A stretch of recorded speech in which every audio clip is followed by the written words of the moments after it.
Today's episode of Formidable Opponents is brought to you by HelloFresh. Do you feel like you are stuck in a dinner rut? With HelloFresh, you get fresh, pre-measured ingredients with mouth-watering seasonal recipes delivered right to your door.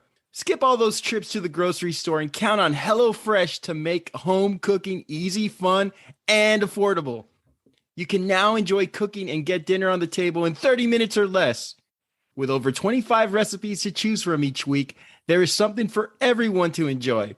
All recipes are designed and tested by professional chefs and nutritional experts to ensure deliciousness and simplicity. You know, our show is about arguing the best, and I'm having a difficult time narrowing down what is my favorite HelloFresh meal. I love so many of them, but I have to say, the Gouda Vibes burger with the tomato jam and the potato wedges is amazing. Couple that with your favorite beer, put on your favorite game or movie, you're in for a fun night, topped off by an easy and delicious dinner. Go to the link in our show notes to get $80 off, including free shipping on HelloFresh, the #1 meal kit. And now on to our show.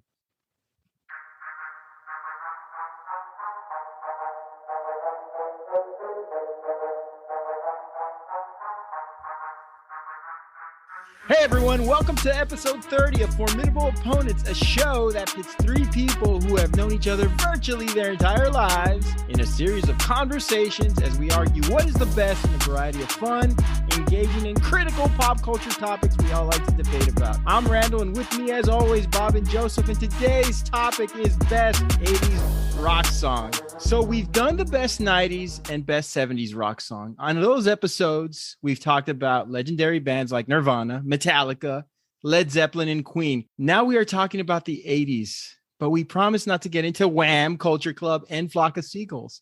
I have been specifically told not to discuss them at length, but I might get them in without hats mentioned in there. The 80s is a criminally underrated decade for rock. We often think of lipstick, spandex, big hair, new sounds, synth.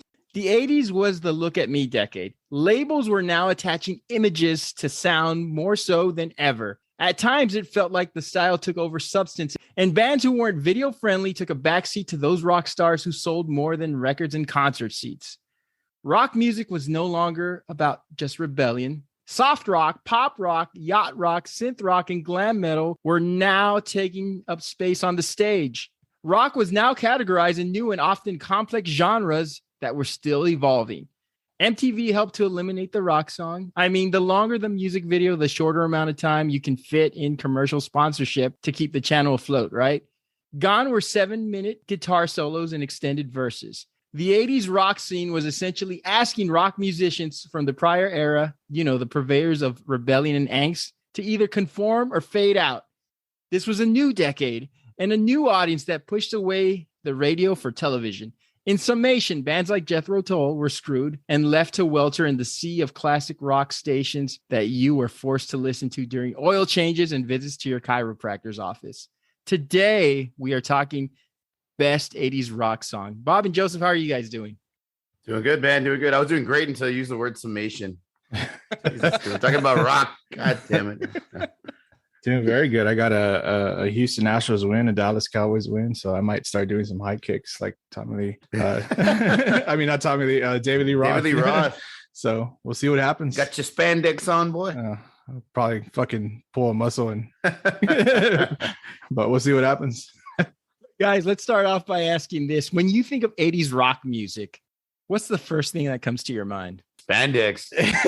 Aqua Net. Exactly. Makeup. You know, all these it was the MTV of rock and roll, man. It was the MTV era, so there's a lot more like pop rock and you know, he said electric and everybody wanted to make this cool music video, and of course they all later became extremely cheesy and terrible looking back at them now. Yeah, it was a very different era for rock music.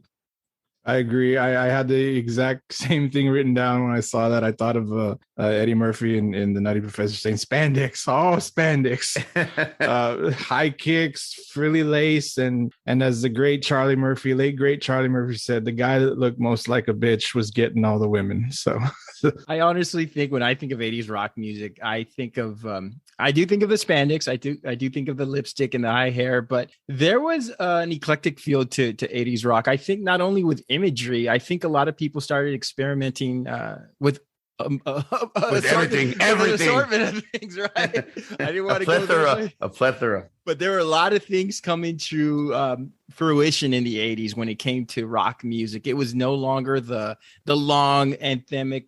It was more the anthemic songs. It was no longer the long guitar solos, the long drawn out, like sort of drug inducing psychedelic sound. We're trying to get away from that. And everything was short, brief, and it was all made for TV. It was all wrapped and packaged up for MTV. Now, speaking of MTV, guys, did video truly kill the radio star? Did we see a lot of our great 70s rock artists just fall to the wayside because of MTV? In the 80s, yeah. In the 80s, yeah, I'll agree that the 80s and the 90s were, I guess, what you would say killed the radio star. But for me, it's kind of hard to answer that because myself and well, we kind of all did, but I know I'll speak specifically for me. I grew up in the music video age, and MTV was already well established, in the late 80s, and then obviously the next 90s, it only continued in the 90s and the 2000s. And VJs were these, huge stars at the time, video jockeys, whatever you want to call them. They were just, nobody really makes music videos anymore. We all know this. We've discussed this. Only you see videos on YouTube just to promote a single here and there. So yeah, I guess I'd kind of agree with that because, I mean, how real popular were radio stars? Is it just really a song, or do we really have like these people that were considered radio stars? But like I said, for me, it's just all kind of been music videos. That's pretty much all I know. So I would agree to that to a point, most definitely. What about you, Bob? I don't think it killed the radio star. I think it actually enhanced it. I think it created these superstars and these pop culture little icons because they actually got to see their favorite band. Fans got to see their favorite band on TV on a regular basis. It wasn't just seeing the Beatles, catching the Beatles on the Ed Sullivan Show. You were able to see AC/DC or Culture Club or Kaja Gugu, whatever the hell you're into, on MTV on a nightly or daily basis, and for their singles that they're releasing. And I think it created, it got fans more into bands and more into the music. So I don't think it really killed the radio star. I think if anything, it enhanced, or I wouldn't use the word enhanced, but it created more fans of the music. I agree with you, with one exception, though. That it really fucked up Billy Squier. I will say that, because that guy he was great in the late 70s. He was on the decline, sir, on the decline. In what ways did 80s rock differ from the previous decade of 70s rock? For example, we saw shorter songs and they had a lot less blues influence. Are there any other things that you could point out the difference between the two decades? Well, I think it just transitioned from that bluesy psychedelic type of rock that we saw from the Led Zeppelins and Pink Floyds to this more of this pop rock kind of sound. You said more synthesizer, more electronics, more upbeat. Like I said, with the birth of MTV, the sound, I think, had to change. I don't think somebody wanted to sit around and watch. And I love this song, Stairway to Heaven from Led Zeppelin. I don't think anybody wanted to sit around for 13 minutes and watch, this slow, sad melodic song music video, right? They wanted to see, again, David Lee Roth doing fucking kicks and cartwheels and shit on stage. So it had to be a little more poppy, a little more catchy, a little more entertaining. Yeah, I saw it all as it's all about the party. This was a completely different change of music. We see it prominent in pretty much every 80s rock music video that we probably researched or saw or looked up to do this. It was all about having a good time, girls, mostly. We're talking about the 80s, quote unquote, excess rock scene, I guess, if you want to call it that. And it's pretty evident that it was, a bunch of dudes wanted to be the guys, playing the music on stage, and the girls wanted to be the girls that went home with the guys that were on stage. So it was to me, that's aside from, and we're talking about 80s rock. I know we got, 80s pop, 80s, everything else. That's a whole separate genre in itself. But as far as 80s rock, this was very dominant in everything that I saw. I mean, every fucking music video had a bunch of girls or something or it was a big party. It was all a big party. And it was completely different from what we saw in the 70s. The things that we talked about in length on that previous podcast, completely different. And you know what I'm thinking? You guys brought up a good point that I didn't even have on my notes. It was very hedonistic in nature. There was a lot of, I think what it tried to do as MTV as an influence, it was trying to bring about more of a diverse crowd. I think you had rock as a very male driven genre in the 70s, whereas, rock in the 80s, even though a lot of these songs maybe didn't age very well, but they were bringing in more of female influence in terms of like, these are who we attracting, these are who we're singing to, and this is our audience now, and they were broadening their horizon. I also think the drug culture kind of played a huge role in this. Is not just MTV and everything. Psychedelics and marijuana were really huge in the 70s, and then the 80s. You mentioned last time we did the worst 80s music video. Cocaine was really prominent in the 80s. So I think it really did have a big influence. Now a lot of these musicians were on drugs and doing cocaine, and they wanted to party and stay up late, and I think the music kind of reflected the type of drugs that they were doing.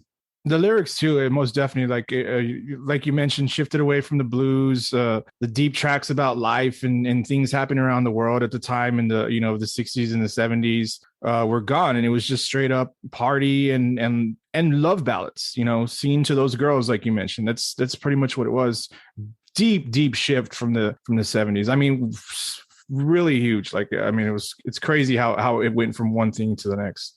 Yeah, in the 70s, kind of like your makeout music could also sort of double as like funeral music. But now in the 80s, it was very specific towards like, okay, we're trying to get this audience into the fold so we can make more money and, of course, hook up with more females and lead this lifestyle of what a rock star is now that we have the visuals on television. Last opening question, guys. The 80s rock scene has been noted as there's something for everyone sort of era. Was this the most eclectic decade for rock when you consider there was everything from Iron Maiden to Frankie Goes to Hollywood? Was this the most eclectic era? Yeah, I agree with that big time. I had written down in my notes and probably mention it again at some point. Not only did the 90s have something for everyone, I think rock music in general, specifically of the 80s, had something for everyone. It's one of the most diverse eras of music. We had the 80s glam metal, glam rock, like you mentioned, the straightforward rock, the Eddie Money, Take Me Home Tonight, 2 Tickets to Paradise stuff, Bon Jovi's, anything pretty much Bon Jovi. I mean, if you want to call that love rock, whatever, hair metal, and of course, thrash metal, the best form of 80s rock, but probably not the most popular or commercialized. So this 80s rock, I so diverse. It's crazy, like how you can separate them by just music, speed of sound, or a lot of things. It's actually kind of cool how many genres are depending on what you were into.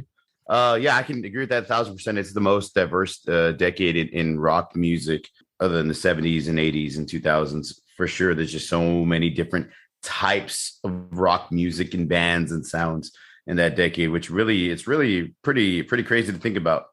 I honestly think that when we look at diversity, I think image once again plays a role in it. I think a lot of people felt like they were seen now, and when they were being seen, I think a lot of attachments were made from whether you were in a high school clique, whether you were lonely or whatever, you started associating yourself with certain people. Like, okay, like I like that type of music, and now I see what that person looks like, so I'm going to tailor my style to that person. Whereas the decade before, everybody was just kind of, they looked very homogenous, they look very uniform, you know, for sure. And I think the style and the substance really elevated not only fans of rock, but young people to sort of associate themselves with. There was an intimacy to that because you saw it on television, you saw the interviews, you saw them on MTV all throughout the hours. And remember, the impetus of MTV, there was not a lot of bands. There was a handful of rock bands. So you could pick your favorite bands. You could be a Duran Duran fan or a Def Leppard fan, and you could just say, that's my band, and you will see them 4 or 5 times a day. Yeah, for sure, man. With the birth of MTV, it completely changed the fan and helped them connect with individual bands and styles and sounds and all the great things about the 80s. So we're gonna go on to our honorable mentions, guys. Who do you have for honorable mentions? We'll start off with you, Joseph. I haven't written. Okay, I'm scrolling to where I haven't written down. Scroll. Do you like Flock of Seagulls? All right, let's do this. Okay, so honorable mentions. Look, I'm gonna pretty much just say every song that I truly like, whether they were, a favorite or not, or whether you listen to them or they got promotion play. So just straight up, Slayer, Raining Blood, Dio, Rainbow in the Dark, anything by Metallica, Bark at the Moon, Ozzy Osbourne, Ace of Spades, Motorhead, See You in Hell by Grim Reaper, what a great fucking song. Bound by Blood by Exodus, Rock of Ages by Def Leppard. I know a lot of people at least will know that one. Great fucking song. Def Leppard, great, actually pretty good band. We just saw this one last night. 18 in Life, Skid Row, man. I love such a great song. fucking song. This one is crazy. I'm sorry, this is like kind of a big list. Cult of Personality by Living Color. This song, I didn't like maybe it. we can talk about it later. Didn't like it. We can talk about it now because I have it on my list too. No, I just think it's crazy. Like, I used to always think this was a 90s song until I actually looked it up, and its sound is so like it just doesn't scream 80s to me, and it came out in the 80s. You know what it screams? It screams like they're trying to rip off Stevie Ray Vaughan. That guy was trying to make his voice sound exactly like Stevie Ray Vaughan. That's why I didn't like it very much. Oh, I fucking know so. Well, play them side by side or back to back, man. It sounds like he's trying too hard to be real quick. Stevie Ray Vaughan. Evil by Merciful Fate, King Diamond. Wow, that dude's 80s. That's some iconic 80s vocals. If you know anything about that dude, those high pitched screams, that guy, that's crazy. He's on another level.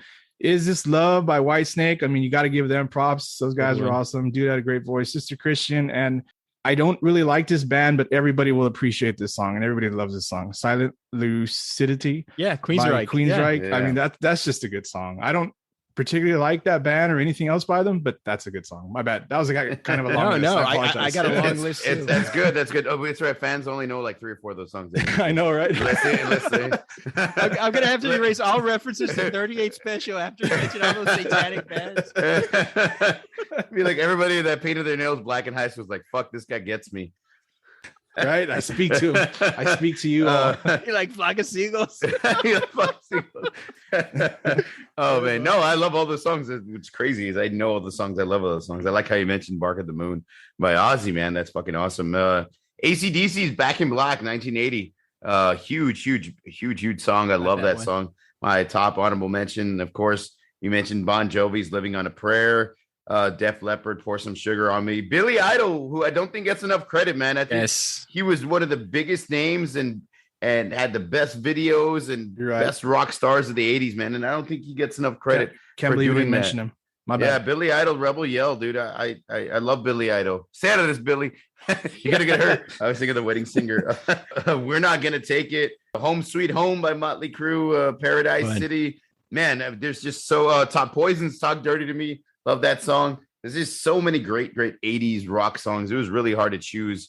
Pick one out of the bunch. What do you got, Ren? I'm going to be very careful because one of our most popular episodes was Best 90s Rock Song. And I got so much shit for mentioning the Cranberries as an honorable mention. What the fuck are you doing mentioning the Cranberries as I don't know. I wasn't thinking. So my apologies for the thousands of people who have emailed me about that. Back in Black, AC/DC, gotta have it. I had Dr. Feelgood by Motley Crue.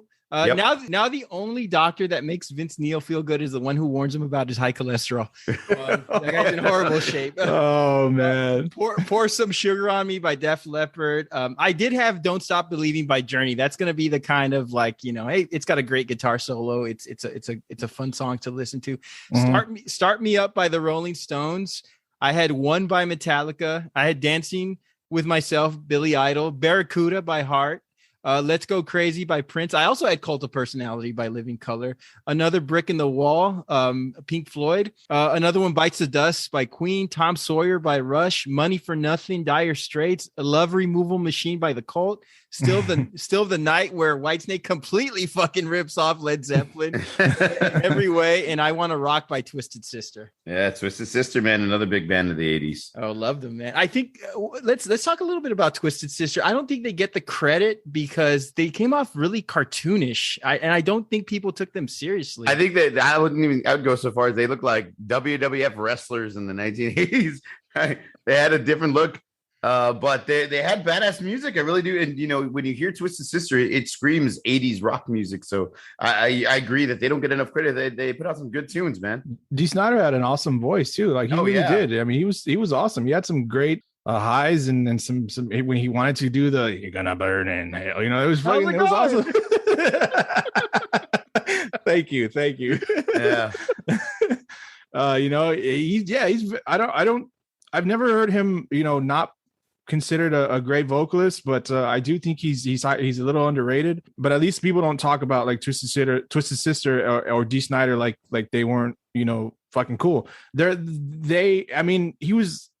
What was fucking awesome? Remember when he did that thing where he showed up in front of like what was it, Congress or something? Yeah, dude, this guy's he's an intelligent motherfucker. He's a good guy, and he's a great singer, and that's what they wanted to do. They wanted to look this way and shock you, and they wanted you to be afraid of them because you bought their albums. You fucking made money for them, so good for him.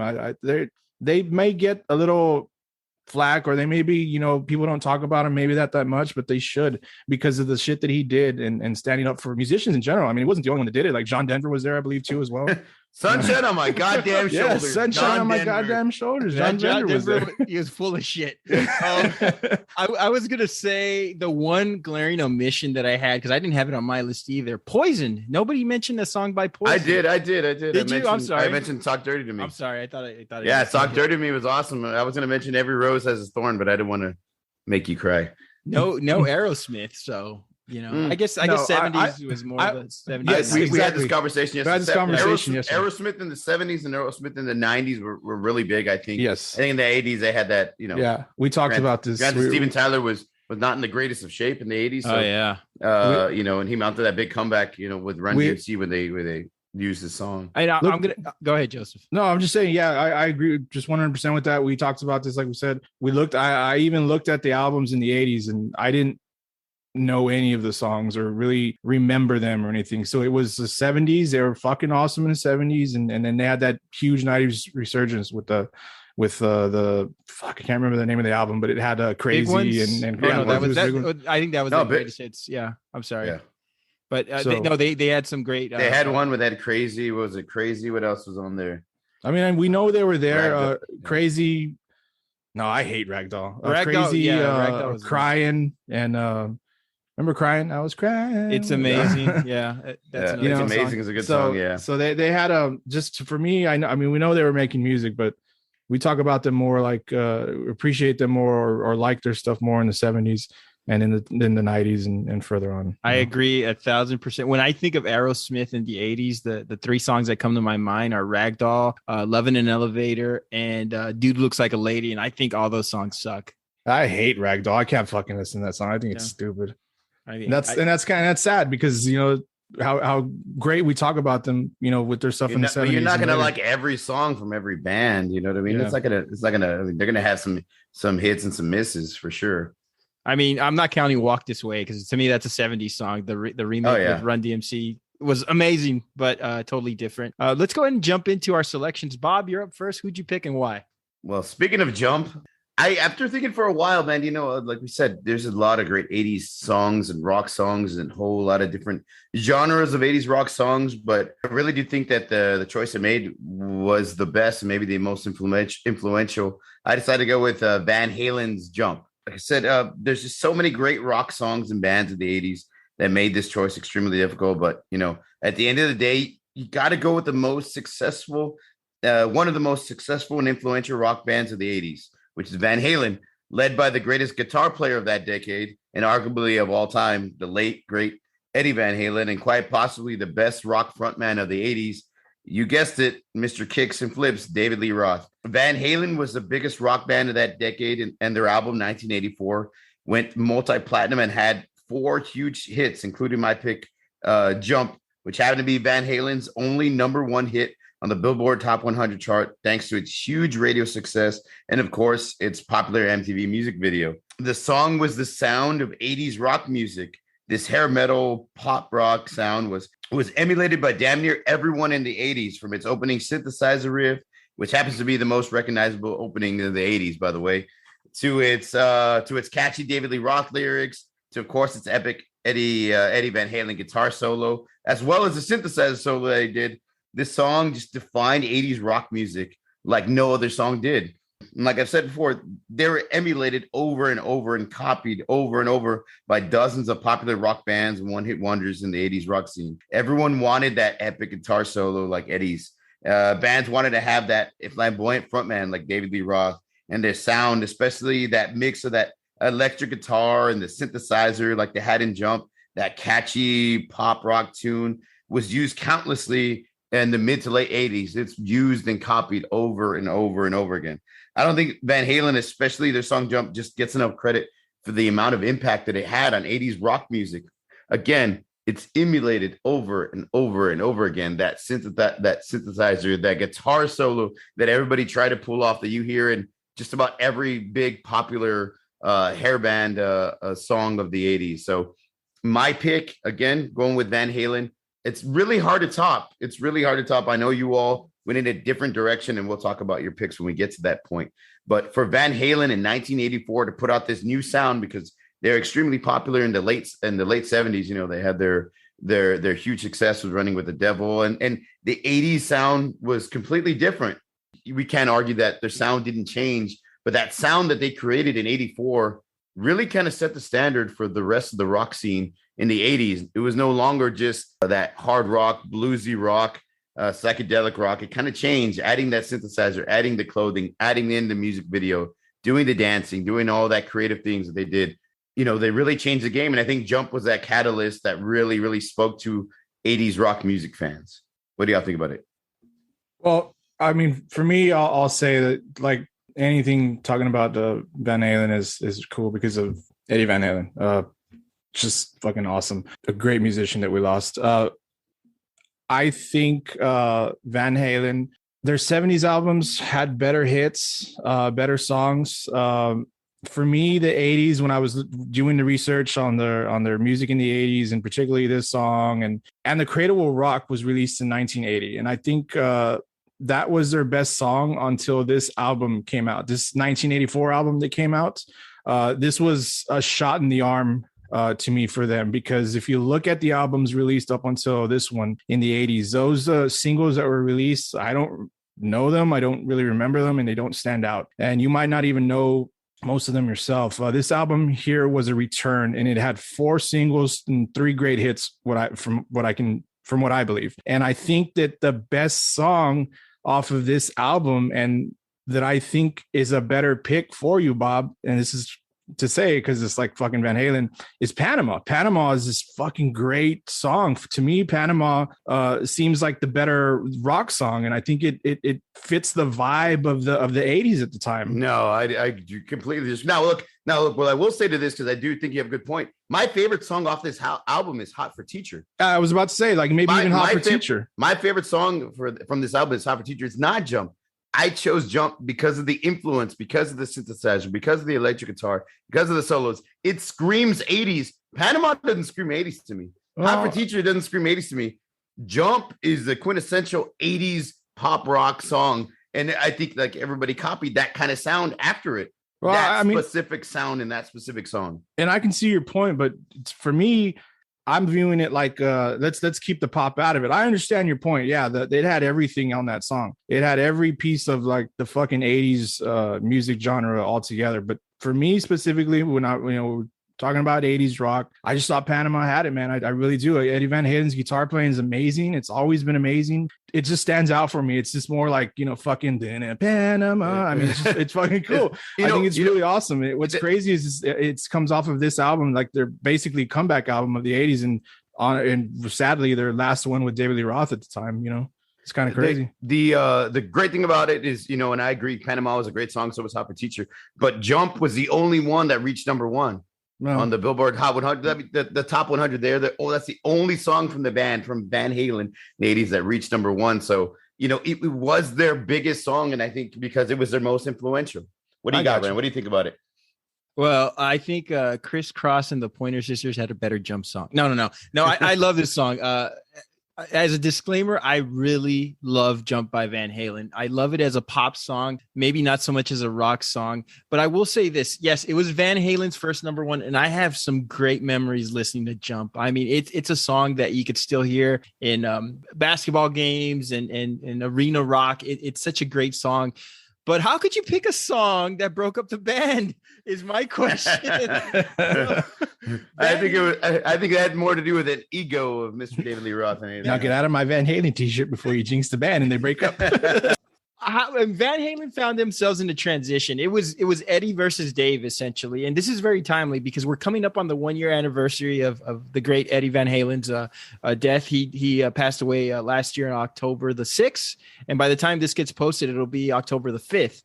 So we're coming up on that anniversary. Songs that rocked on that album: Hot for Teacher, Panama, Top Jimmy, Girls Gone Bad. But going back to the Dave versus Eddie dilemma, I think oftentimes we saw an influence on 80s pop music that Eddie Van Halen kind of saw himself, having the band sort of go towards. I think David Lee Roth wanted to stay in that 70s genre. And Bob, to your point, yes, you have to evolve, right? You evolve or people just consider you a one-trick pony or an era-specific band. Eddie Van Halen had bigger plans. That's why they went on and made hits with Sammy Hagar. So you could say he was right, but I think diehard fans are saying, well, David Lee Roth kept it to the rock. And the songs that were like 70s hard rock influence, like Hot for Teacher, as we mentioned, Panama, Top Jimmy, etc., they were the ones that they were David Lee Roth's brainchild. And first of all, the guy wasn't a great singer, but he had a great mind for rock. He was a great front man. This was synth pop. The synthesizer was a point of contention for this band. Eddie saw it as the future.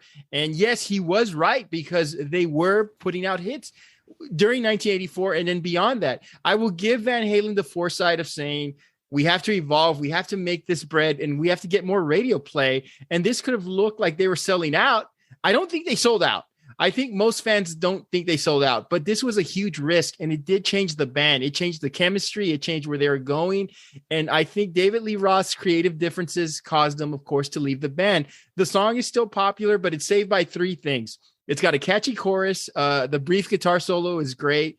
And then Diamond Dave is trying to salvage it by still trying to sing it as a rock song when it really isn't. Is it a fantastic song? Yes. Did it help cause the breakup of the band? Maybe, right? Partially. When I think of Van Halen, I think of good time rock, the best guitarist ever, great drum solos. And even though David Lee Roth couldn't sing for shit, he was an incredible frontman. And I don't know if you guys heard, but he announced his retirement. He just announced his retirement. Yeah. He's done. Yeah. And crazy. He's been done for a while now, right? His voice is just. But here's my question: David Lee Roth was arguing, we got to be a rock band, we got to stay true to our roots, we got to tear the house down. But he leaves Van Halen, and what's the first album he puts on? Bop scooty bop bop bop boop. I mean, he's not staying true to his own self. So I got a lot of mixed emotions about it. I do think, to Joseph's point, songs like Panama, Hot for Teacher, Girl Gone Bad, and all these other songs were more of the true to life rock songs, whereas Jump was an experimental song that they just happened to hit a home run with. Was that great for them? Yes. Does it make it the best rock song? I think it's a risk. I think it was a great decision. I don't think it's the best rock song of the 80s, though. Yeah, I mean, I can agree with some of your points, but I think that it's the sound that it created, and I think the sound that Eddie Van Halen was kind of going for really influenced the rest of the rock scene and the hair metal bands for the rest of the decade. You can always say, like, there's a lot of bands that, they put out a great song, but they really didn't have any influence over the rest of the decade. I think this song specifically, not so much Hot for Teacher, not so much Panama, because it kind of sounded like their old stuff, but this song specifically kind of jump-started that 80s hair band where you had a lot of the synthesizer and you had the more like poppy, catchy tune to go with the rock and the guitar solo. Well, speaking of jump, let's jump right into Joseph's pick. Joseph, what do you got, buddy? Okay, so I was next. Think I just gave you gold here and you fucking No, we'll cut it. All right, so interestingly enough, kind of what you mentioned, Bob, picking, you didn't pick your favorite song off of that album or from Van Halen of that time.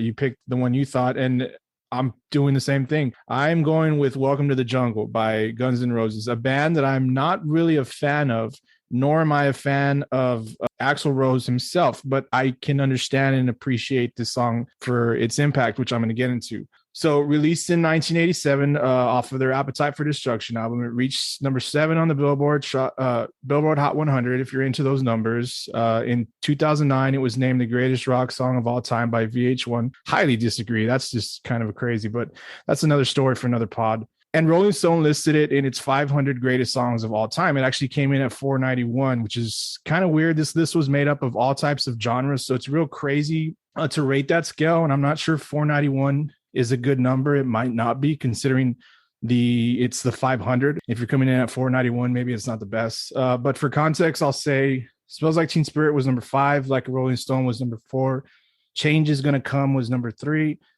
Number 2 was Fight the Power, and number 1 was Respect by Aretha Franklin. So again, very diverse group of music. So however you want to rank that is up to you. If you've read the stories about what and how this song is written, it's kind of odd. Axl Rose says that he wrote the lyrics while visiting a friend in Seattle, and how it was a big city feel, and at the time it was small compared to LA. He said that it was, even though it was like, felt like that, he said you can get what you wanted, you can find whatever you wanted, even though it was a small town or something like that. While you're there, Izzy Stradlin summarizes the song. Did I say his name right? Stradlin? I don't know. Oh, that's right. That's right. Izzy Stradlin. Weird name, right?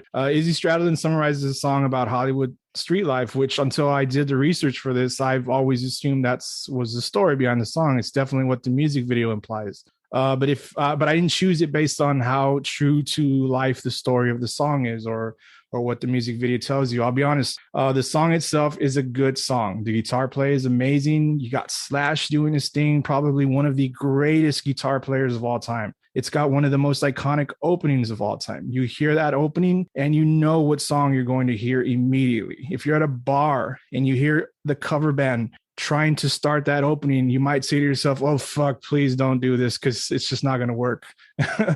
You know that opening, and you know that other iconic riff before the lyrics kick in, the dan dan dan dan dan dan. I mean, it's crazy. Everybody knows this shit. I think the lyrics and music go together greatly. And I say this not actually being a fan of Axl Rose or his voice. I really don't like it. It's just not for me. But I recognize the song's impact. Again, I mentioned how the story of the lyrics might not be as true as the video. And I didn't also...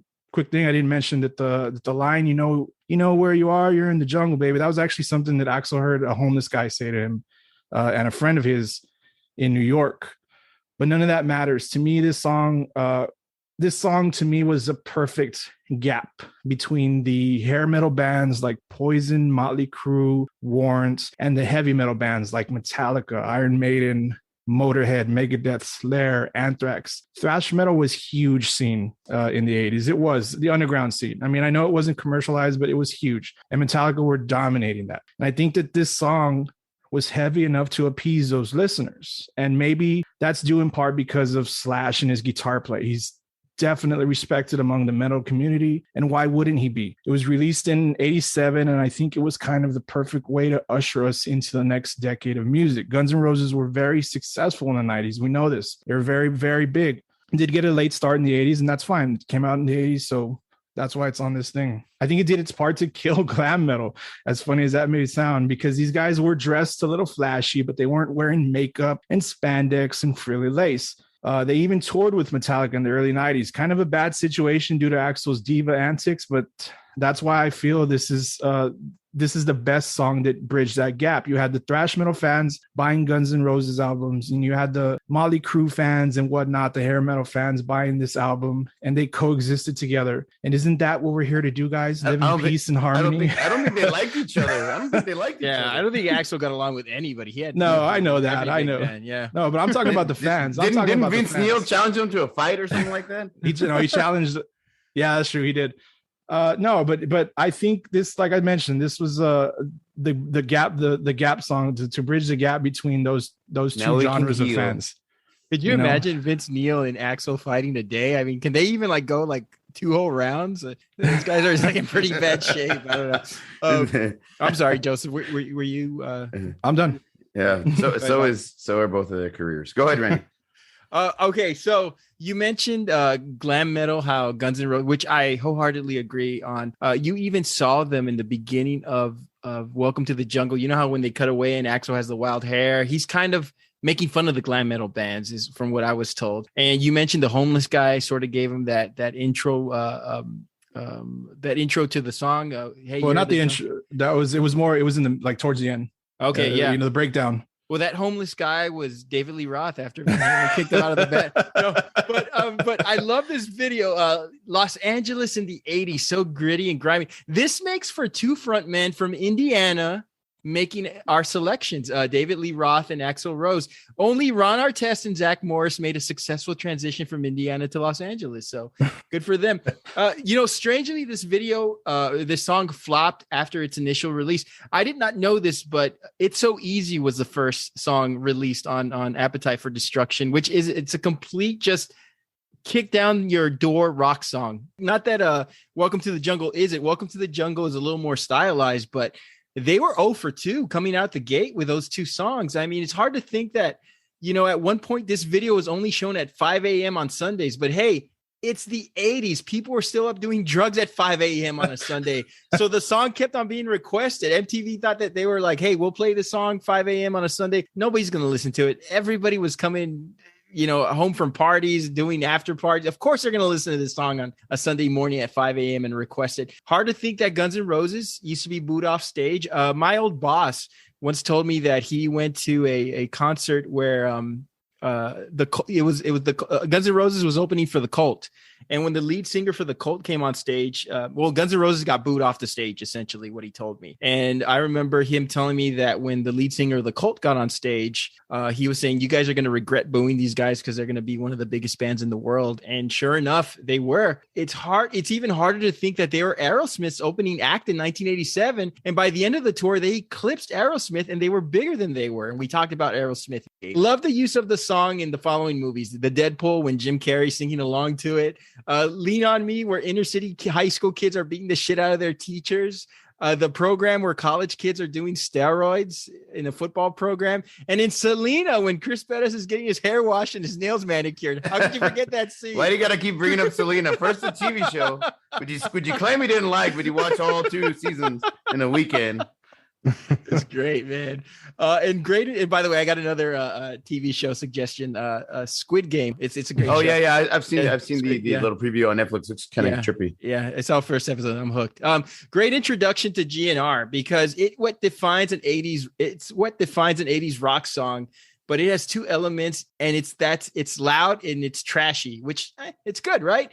When we argued best 70s and 90s rock songs, we talked about multifaceted elements, interludes, intricacies, and this song only has 2 things going for it. It's loud and it's trashy. I'm not saying it's bad. We want to listen to loud and trashy sometimes, right? This song is what it is. It's a kick down your door, in your face rock song. It was praised by their contemporaries, true, but there was very limited artistry, other than it pumps you up and it makes you want to buy a motorcycle and drink whiskey out of a paper bag. They just scream. It's fucking annoying. I don't want to die, but it's a great song. And I just don't think it was the best song on the album. The song I chose, spoiler alert, I'll go with it. I chose Sweet Child of Mine. We'll get to my pick later, but I want to tell you why that song, when it's my turn, why that song was a better song. But second best song on the album, I will give you that.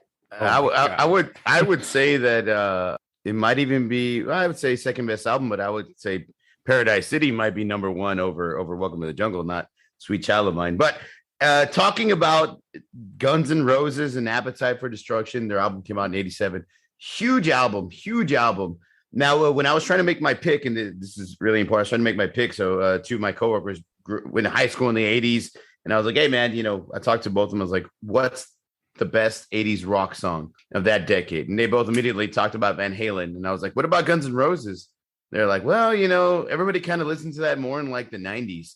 And I was like, yeah, but it came out in 87. True, but everybody still kind of, they got really popular like in the 90s. And going to what Joseph was saying, it kind of makes sense. I don't think there were that gap, that bridge between the thrash metal and the 80s rock music, Joseph. I think you were right when you hit the nail on the head when you said they were transitioning us from the late 80s to early 90s rock music.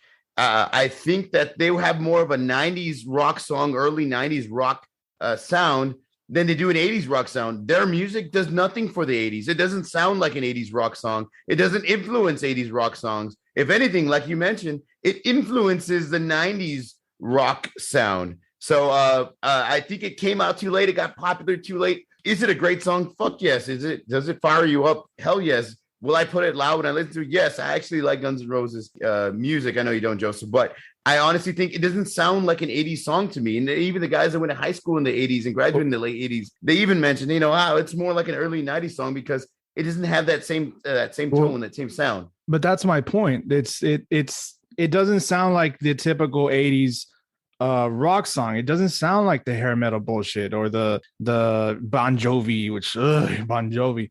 But so what did it do for the 80s then? How was it the best song of the 80s if it didn't even sound like an 80s song? It's that. Oh, so that's what makes it good. Is it was able to put, and I'm not just specific, making it specific to like thrash metal. I'm talking about like just fans in general that wanted to listen to something a little bit heavier in the 80s that weren't into the Poison dressing up like girls on their album cover. Like, I mean, it's not beautiful, man. Beautiful, man. I mean, that's your thing. That's your thing. But I mean, did you see that album cover? It's like, it's just like, what's up, dude? Like, you guys like, yeah, you went and got glamour shots for your album. Like, okay, it's one of those things. I'm not saying that it had to be everybody's cup of tea. I'm saying that it was extremely, and it had 3 years 3 years in the 80s. I mean, if that's not enough to, I know people was like, they were real big in the 90s. They released it and then they re-released it. It's been 3 years in the 80s as an 80s song. So. Well, technically, no, because they released it, then it didn't do as well, and then they re-released it, didn't they? Like in 88. I know for a fact that it didn't really catch steam to like 89 and 90. That's when it was really hitting it big, or they were really hitting it big. And I think by that point it was too late. There's no way it could have any impact or influence on the 80s, other than we're getting rid of this type of music. We're ushering a new era or a new decade in the 90s style of harder rock, in my opinion. To Joseph's defense, I think the reason it sounds so detached from the 80s, which is a point I can and cannot argue, but what I can state is that in that era, it's specifically from like 86 to 90, you had a lot of glam rock going on, other than maybe Metallica, Guns N' Roses, and some Motley Crue who were mainstream. Everybody was doing the same formula. They had two sort of pop friendly, hard rock songs. And then you had your love ballad. And Guns N' Roses, did they have their ballads? Yes, they did. But they also sounded very different. They were trashy. They were true to metal. And I think a lot of people, when they think about 80s rock music in that era, they're comparing them to the Poisons. They're comparing them to the Warrants and all these other bands that they were so unlike. And that's why I think people think, well, they were more of a forward band, of a 90s band, because I don't think of Guns N' Roses in the same category as these glam rock bands. Yeah, exactly. I think that's the point I'm trying to make. Like, I just don't think of Guns N' Roses when it comes to like 80s rock music at the decade of 80s. I just don't think that sound screams 80s, and I don't think you could. It's like a decade defining song. Yeah, but neither did one. One didn't scream 80s rock sound, but it came out in the 80s. You didn't choose one as your decade defining best rock song of the 90s because it wouldn't make sense. I mean, neither does Guns N' Roses. But let's go back to our honorable mentions. Everything we mentioned was very broad. It wasn't just specific. For sure. Towards like the glam metal phase, which a lot of people associate the 80s to. And I think movies nowadays have done a poor job, because it's a joke, right? Every time, like, oh, when I grew up listening to music in the 80s, they had the teased hair and the makeup. You see it on TikTok videos, and you see it on memes. I don't watch TikTok videos. Well, the ones I do have Teen Vogue. and so we get caught up in thinking of it's kind of like the late 70s. Like, we know there was great rock music in the late 70s, but every time somebody parodies the late 70s, what do they parody? They parody disco, and disco was big, but it wasn't all encompassing. And that's why I think those glam rock bands weren't all encompassing. They played them a lot on MTV, but the 80s were much more than that. They were far more eclectic. I just think it was enough of it had enough of the hair metal stuff, even though it wasn't hair metal. Axl was up there on stage wearing, in the video at least, what is he wearing? Like some tight pants. He did have the leather teased hair, and you see them on stage, and he actually they dressed more like some early like punkers, yeah, like bikers, bikers. But and so did every glam metal. Well, at least they tried to, the ones that at least tried to wear like leather jackets and pants and whatnot, even though they had like teased up blonde hair and and eyeliner on. But yeah, I mean, They should have that's straightened their my hair like thing. I Axl mean, Rose. look, I just think it was enough of the popular, glam shit to appease that group and to bring in the people that liked the heavy. That's why I went with it. And this is because I'm not like the huge fan, but like I mentioned, Slash is fucking awesome. That guy, and it's maybe we gotta see him live. We gotta see him live. Maybe I'm just not a fan of Axl's vocals, and I think the band could be on their own. To be honest with you, maybe that's my thing. Axl Rose, but at least I recognized it. We're going to continue this Guns N' Roses conversation. I would say Axl Rose is one of the best vocalists in a rock band history. Oh my God. Bass, he could go high, he could go low. I mean, I think he's phenomenal. That's the same argument you use for all the white guys dancing in 80s music videos. Are you serious? He dances like an angel. Have you seen it? Jesus Christ. Have you heard Patience? It was Rolling Stones. It was Mick Jagger. You ever seen Mick Jagger? He dances better than everybody in the world. Fuck, man. You ever seen his hip shake? I'm going with my selection. Continuing the Guns N' Roses conversation, Sweet Child of Mine. I'm going to go start this off a little different from my other intros. I'm going to use a Tom Cruise analogy. So follow along. When Guns N' Roses released their first single, It's So Easy, that was GNR's first release, didn't make a dent, didn't hit. Great song, right? But it didn't hit. This was Guns N' Roses as Tom Cruise on The Outsiders. Nobody cared about his part. He was a short guy with crooked teeth. Welcome to the Jungle was Tom Cruise in Risky Business. Makes a huge splash, becomes a central figure in pop culture lore, and this was his launching pad. This was only the beginning. Sweet Child of Mine, okay, now that's Tom Cruise in Top Gun. Most noted role, most popular role, most rewatched, most quoted, and like Tom Cruise in Top Gun, who will be starring in the sequel Maverick sometime at the end of this fucking decade, it's their callback song. It's their most noted song. So Sweet Child of Mine is their most popular song. I would think it's their biggest. To your credit, Joseph, Welcome to the Jungle, fantastic song. I think it knocked down the doors, but Sweet Child of Mine really elevated them to a band we knew that was going to have staying power. The band's first number one song. If Welcome to the Jungle, as I mentioned, kicked down the door, Sweet Child of Mine showed us that the band was here to stay. Well, at least for 7 years, right? Guns N' Roses did right what a lot of bands in the era did wrong with a sensitive rock song. When bands did sensitive rock songs in that era, they were very sweet, sort of saturated with a lot of bad harmonies and terrible vocals with a guitar solo. Guns N' Roses went the opposite direction. They made a heartfelt song. It was rock. It was loud, and it was a lot longer than what we saw because they didn't want to play the over 5 minute version. The famous opening riff, as has been noted, came from Slash, sort of playing a circus song, waiting for the band to start warming up. I think it was Duff McKagan, or maybe it was Izzy. I don't remember who said, "Hey, this is a great opener. Let's open the song with it." And of course, the rest was history. The song came from just a pastiche of influences. How could you go wrong? It was influenced by Jeff Beck, Cream, Led Zeppelin. They were listening to a lot of Lynyrd Skynyrd at the time. The song was longer than the version we are used to hearing. That callback to 70s rock, right, that we were talking about earlier. There was an extra long guitar solo in another verse, but that was edited out because we apparently lost our attention span in the 80s, right? Blame it on MTV, video games, advertisement, and maybe even blame some of it on cocaine. Anyway, it was Slash's it wasn't Slash's favorite song because he felt it wasn't their shtick, but he acknowledges why it was their biggest hit. And that's what we're talking about, the best song. The original music video was to feature an Asian woman escaping to the United States with her baby. And at the end of the video, we see that the baby has been dead all along and was filled with heroin. And that's like a nightmare. Imagine if that was their video. That wouldn't have aged well, right? It was used in the movie The Wrestler, which I enjoyed a lot. Mickey Rourke, being a personal friend of Axl Rose, allowed him to use in that low-budget film. Very heartfelt for that scene. Sheryl Crow does a horrible cover, but we're not talking about that. And Guns N' Roses took over 80s rock. To me, no other band defined the decade's rock era more. They were raw, they were unapologetic, and together they were so brilliant. And I don't think you see that brilliance exhibited more than a song that was not only sensitive, not only rocked, not only, just went everywhere, but it brought the band together. People still love listening to it. I think that song has a meaning to certain people. And I don't think a song like that can be emulated. I think you have a lot of sensitive rock songs that come and go, but Sweet Child of Mine just has a specific place in history where you could play it at clubs, you could play it at weddings, you could play it when you see your newborn child. It was just a wonderful song that just completely made the band rock stars, and that's why I picked it.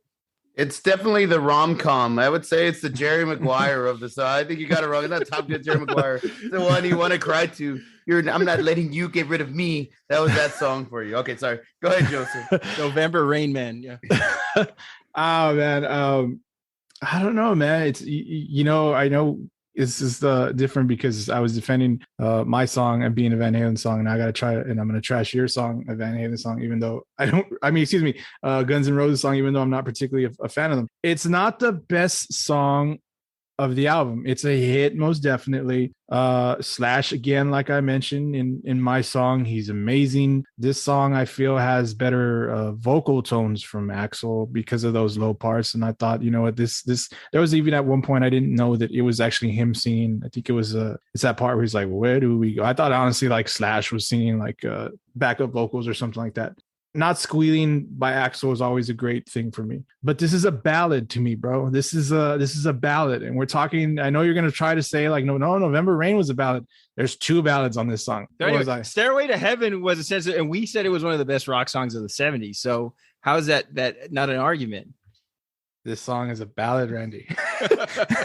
This song is a ballad. Okay, we're just when I think of this song, and rock ballads is a whole other thing. I mean, we can do best 80s ballad another time. And more than words. There is no argument. And I already know what yours was going to be. Yours is going to be that, can you take me high? Oh, yeah. I love the damn Yankees. Worst fucking song ever.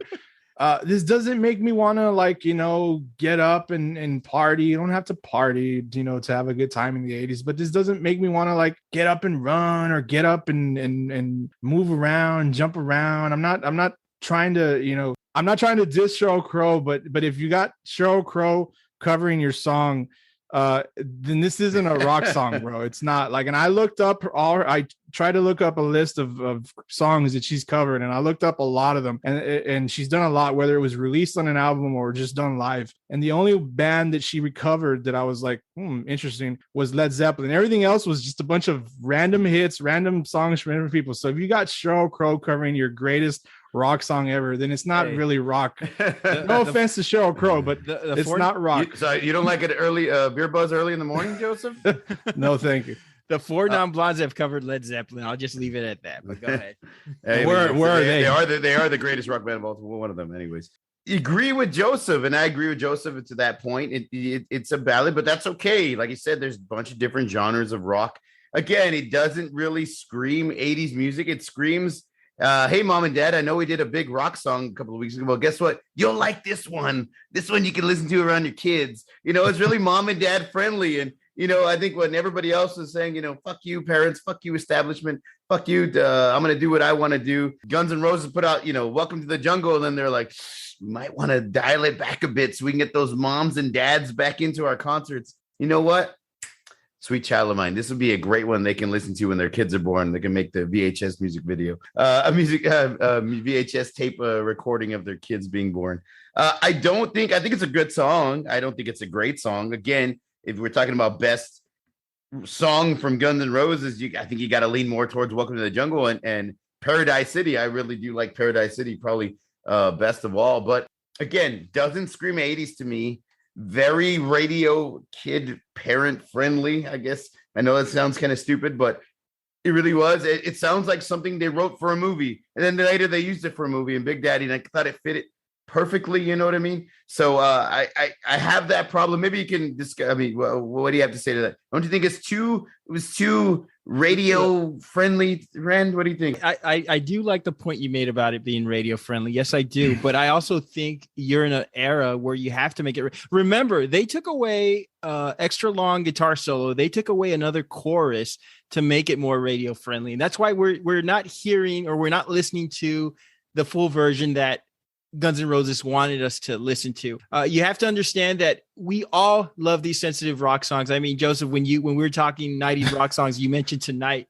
That song has a very special meaning to Billy Corgan, has a very special meaning to you. But this is another song that I don't count it as a ballad. I know you guys keep calling it a ballad. I see Patience as a ballad. I don't think, a band's going to come up with two ballads within their first, 5 releases. Patience is a ballad. Sweet Child of Mine is patience is a virtue. Sweet Child of Mine is just a good rock song. And I think the fact that, you know, it's a little slowed down, it's a little more meaningful, it's a little deeper, and there's more layers to it, that you're dismissing it as a ballad when it's not a ballad. I'm not saying there's anything wrong with it being a ballad, though, but I am calling it a ballad. I think that when you were like, you know, let's say 21 years old, 22 years old, you heard this song, you're like, fuck this song. And then you get older, you get married, you have kids, and you're like, man, it's one of their best fucking songs ever. They really nailed the nail on the head with this one. I really do think this is their greatest hit. And I think it made, all jokes aside, I really do think that if you were a 22-year-old kid listening to Guns N' Roses, you'd be all over, you know, Welcome to the Jungle and Paradise City. And this one would be kind of like, you don't think I don't know. And then I think as you get older, you know, you can appreciate it more. Not saying that that's a bad thing, but that's just where I stand on the subject of this song. Let me ask you, Craig. Let me ask you this. What influence did it have on the 80s? I think it had a tremendous impact on the 80s. First of all, it was a #1 hit. Secondly, you have to consider that it made bands more, I guess you could say, welcome to introduce that sort of slower paced rock song. We saw it a lot in Nirvana's Nevermind. We saw a few of the slower songs that were great songs. Something in the Way is one that comes to mind. I wouldn't call that a ballad. I would call it a slower rock song. But this song also goes in waves. It picks up, it goes down, it picks up, it goes down. And you saw that a lot in the influence of the 90s. We were just talking about it during our Nirvana episode where songs would go quiet, loud, quiet, loud. This is a little different because it doesn't go quite loud, but it does go slow rock. But it does make you cry. But this is the thing about the 80s though. You're right. We don't call quieter songs or softer songs nowadays, you know, in the 90s and now ballads, because I think ballads are an 80s thing, a specific 80s thing. And that's, like I said, something that we could talk about another time. In 80s ballad, we had all these bands doing like the party, you know, the Here I Go Again song or something like that, and then coming out there with their next one was the soft song, whether or not it was about love or the subject matter of Sweet Child of Mine, it was still the softer song on the album. So you had the Is This Love, and that, you know, everybody had in the 80s, and it was called the 80s ballad, the 80s power ballad. So yeah, I understand we don't call the stuff nowadays ballads, but I think that's maybe specific to the 80s, because I mean, there are albums that are released called Power Ballads of the 80s. The greatest 20 power ballads of all time. And then you fucking hear Heaven Is It Too. You hear those. I don't think that I think you're kind of right, but kind of wrong. I wouldn't necessarily call it a ballad. I would call it their radio friendly, you know, mom and pop song. You know, I think that was more for a little more commercial, adult, contemporary type of shit, which is kind of weird considering they did, you know, Welcome to the Jungle and Paradise City, and they're, you know, these dressing like bikers, and they're, you know, this is a song I wrote after my sister had her kid, you know what I mean? That type of thing. I think we're so taken aback by Sweet Child of Mine, because I'm looking at the track listing on Appetite for Destruction. There's a lot of songs about women on here. My Michelle, Think About You, Rocket Queen, and all those songs are about just tearing it up and being wild and crazy.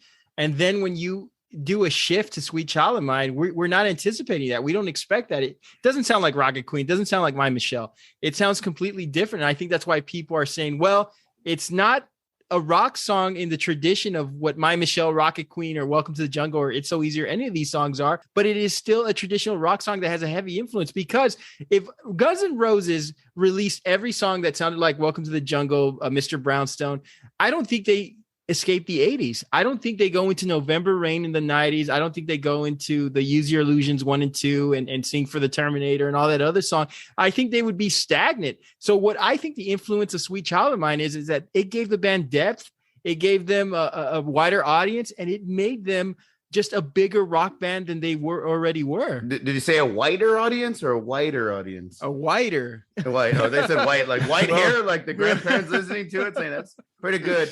I honestly think you hear Sweet Child of Mine just like I do with Paradise City, and just like I do with Guns N' Roses. I know y'all disagree completely, but I hear 90s rock, and I hear it as a contemporary rock song of the 90s. It doesn't scream 80s to me. It doesn't. I just don't hear anything 80s from Sweet Child of Mine for sure. Definitely not. It doesn't scream 80s to me. So I don't know how it has that kind of influence on 80s rock music. So when you say it sounds more era specific to the 90s, I mean, is there any sort of equation to that? Is there like an equal, like, does it sound to you like an Alice in Chains? Does it sound to you like, well, I think it's like you said, like November Rain came out in 1991. Yeah. I want to say it was 91 and 91, 92. I think they all kind of sound like that. That's the type of music that was coming out in 90, 91, 92. And then it led into the grunge era, which came out in what? I guess you're saying it's around the same time, right? Yes. 91, 92. So, I think it has more of a hard rock influence. Guns N' Roses specifically, not so much that poppy MTV synthesizer type of, glam rock, hair metal bullshit that was in the 80s. I think it's more of, I know it's such a small period of time. I think it was a perfect transition from 80s rock to 90s rock that led to the grunge era. If that makes any fucking sense, it probably doesn't. I see what you guys mean, Bob, what you say about mine. And I understand that, Bob. Like I say, if we're going to nitpick with everything like that, then we'll have to like maybe set up some parameters when we go forward with topics like this, that if it came out in 87 or after 86, then you can't really talk about it. Well, you can if it had an impact, like back and in it did. Well, that's what I feel like the song did have an impact. Well, Back in Black by AC/DC came out in 1980 and it was fucking awesome. But it sounds like 70s rock. It doesn't. It does. And you hit the nail on the head. But I think a lot of times we think of the 80s from 80 to 89, when in reality, it's really like 82 to like 87 when we're thinking of like the main, like if you listen to like early rock songs in the 80s, like 80, 81, they're really shitty yacht rock, or they're like AC/DC. That sounds like what do you have against yacht rock? Oh, I love yacht. We're going to do a show on that eventually. My buddies, that's like his jam, dude. To conclude the Guns N' Roses talk, I want to end it on a joke because it just came to me. Have y'all seen the meme where like some girl posts a picture of young Axl Rose and she says, "I wish I could date a guy who looked just like that." And old Axl Rose says, hey, what's up? And you're like, no. And she was like, what did she say? Something she just says no. And and he's like, "Hey, I'm the guy in the picture." Oh shit, poor Axl Rose. I don't know if that's fake, but it's hilarious, man. It's gotta be too much Botox, man. Too much Botox. I don't know why the hell he did that. I can't believe I've argued so much for a band or a song that I don't really like. But hey, like I said, I went with I didn't think there was any point to me talking about Raining Blood by Slayer for 15 minutes. You would have gotten a few people who would have been with you, I'm sure. Like, yeah, that guy knows what he's talking about, man. Brother. Yeah. Last couple of questions, guys, to wrap this up. We talked during our last few decades episodes. Bob, you said 70s were the best era of rock. Joseph, you said 90s. So you all agree on something. The 80s wasn't the best era of rock. Why isn't the 80s the best era of rock and roll? Why would you guys say that? I think it's too diverse. Like we've mentioned, there's too much going on. I think there's too much of that Spandex stuff. The songs that we do like probably weren't getting the radio play, and that's cool with me. I mean, like I said, I don't need to listen to something that's on the radio. But I guess because of that, because it was we didn't look at this whole. We don't acknowledge.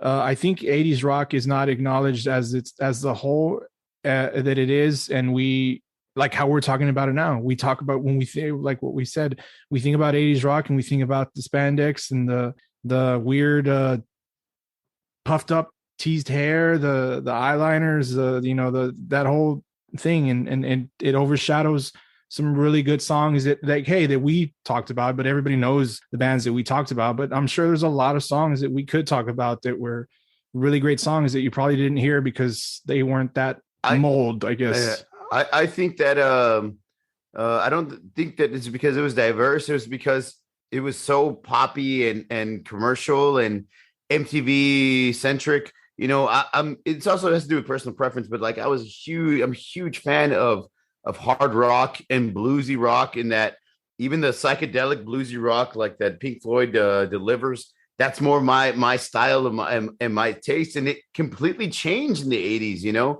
It went to the super poppy, super, like I said, the synthesizer, the poppy guitar. Even the guitar solos were like, they're fucking smiling in the camera type of shit. You know what I mean? And then we got to the 90s, and then we had this grunge, we had this more distortion. They kind of brought back the distortion, and instead they were singing the blues, but kind of in a different way. It didn't have that.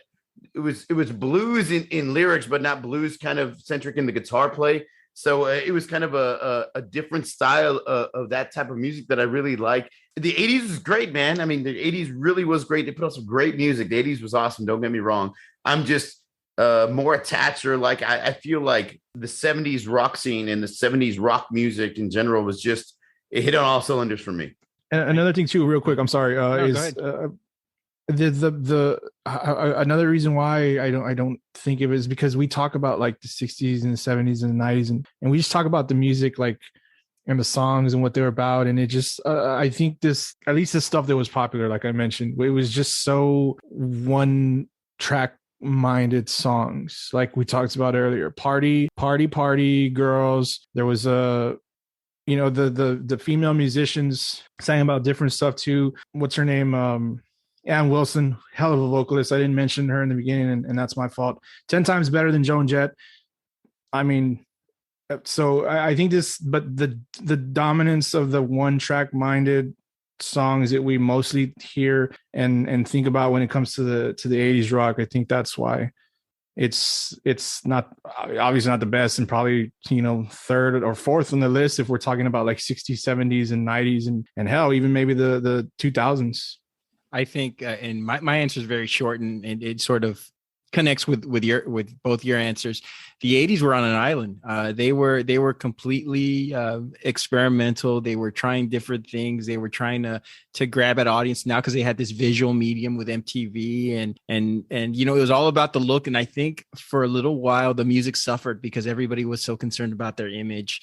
Some bands pulled it off. Some bands stayed, making great music and still maintaining their image. But I think oftentimes that the image was we were so fixated on the image that I don't think that bands took the music as seriously. Not all bands, of course, because you can't talk about Guns N' Roses and Metallica and some of these other bands who thrived in the 80s or who were coming up in the 80s. But there were a lot of bands, like, I mean, I listened to like old school Motley Crue, like early 80s Motley Crue compared to late 80s Motley Crue, and it's just so different. I mean, I know they're older and more refined, but I just don't think there was like I wouldn't call them more refined. Maybe not more refined. Yeah, maybe that's not the best word to describe them, but there's the hunger and the want and the energy just isn't there. I mean, it's there, but it wasn't as prevalent. It has nothing to do with age, but everything to do with image. And I think that's what bothered me. Last question, guys. We saw that the 90s fall back to more of the 70s instrument driven rock. Bob, you mentioned the blues influence and the guitar solos and stuff. And the 80s influence fell to more of an electronic pop scene, not as popular as grunge or metal. Did the 90s correct the 80s rock scene, or are musicians just influenced by the music prior to the decade they grew up in? Do you think the 90s helped to correct everything? I don't think it corrected. I just think that corrected the 80s. I think that music just evolves and changes every decade, from the 50s to 60s, from 60s to 70s, 70s, 80s, 80s and 90s, and so on. I think that music just evolves, People get tired of hearing the same old type of popular shit or whatever's going on in that decade, and they kind of transition to a new sound or try to bring back an old sound and kind of make it their own way. So I don't think necessarily it corrected it. I just think it evolved like music does. Music always tends to do. I think it's a little bit of both. I think it corrected it, and also in a way, bands are influenced by what they grew up with. The bands that we listened to in the 90s, if we looked them up, they had a heavy influence from the 60s and 70s rock. I think we saw that still in the 80s that, or for sure, I'm pretty sure, I know this for a fact, that the 80s, at least the hard rock bands or the metal bands, they were influenced by they didn't they hated what was going around. They were influenced by Sabbath and Deep Purple and Zeppelin and Floyd, and they had a great influence on what they did in the 80s. And I think us, like as the 90s kids or the 90s grunge kids, I think a lot of them were, or the 90s grunge musicians, a lot of them were born in the 70s, I think, possibly. And so maybe they grew up listening to that 70s rock as well. So it doesn't seem like they were particularly influenced by 80s rock bands. I really don't know what influenced these 80s rock bands to do what they did. I mean, maybe it was a cash grab. Maybe it was, the party that I can't pinpoint that, and I'm not going to speak for them.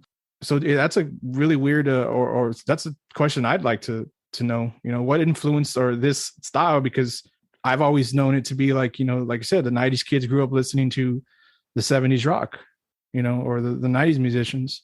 And then the '80s, what did we get? '80s should have influenced the 2000s rock. Is that what we got? That I don't know. Rock rap for 3 years. I don't know if that came from the '80s. I think honestly, when we think of '80s, it was all, I don't know, it was just all style over substance. And not that they weren't, I mean, we just reeled off tons of great '80s songs, but I mean, what if there wasn't MTV? What if there wasn't these visuals? Would it have been different? Now, I know what people listening will say. Well, Kiss was a stylish band. There was other bands in the '70s that did the makeup and did the. Speaking of video killing the radio star. Yes, we should have never seen those guys without makeup. You're right. They had no business. And I will say this to wrap everything up. As long as their mothers drinking and going out and doing karaoke in their strip clubs, 80s rock music will never die. That's my final word. Final thoughts on 80s rock music, guys. It is what it is. We've already mentioned. It's going to be remembered mostly for the teased hair and the excess party, but it's not typically my favorite genre, but or time of music, but it did give me some great bands that I do like, specifically Metallica, like I've mentioned many times before. I had a great time this week going back and listening to 80s music. You had those nights where you want to jam to 70s rock and sometimes 90s grunge, and then a lot of times you listen to 80s rock music. It was a really great decade of music, man. Something different, when you want to listen to that genre, that type of rock, you're like, well, you got to listen to 80s rock if you want something different. So I had a great time, researching everything and looking it up and watching music videos the past week. It was a lot of fun. And we all agree that nobody could sing like the lead singer from Cinderella. That guy sounds like he's gargling thumbtacks. Nobody's fool. That's our show, everyone. Listeners, we'd love to hear from you. What is your all-time favorite 80s rock song? And what rock songs did we not mention from that decade? Most importantly, let us know what you think about the show. You may reach us at formidableopponents@gmail.com and follow us on Twitter and on Instagram. Just search for Formidable Opponents.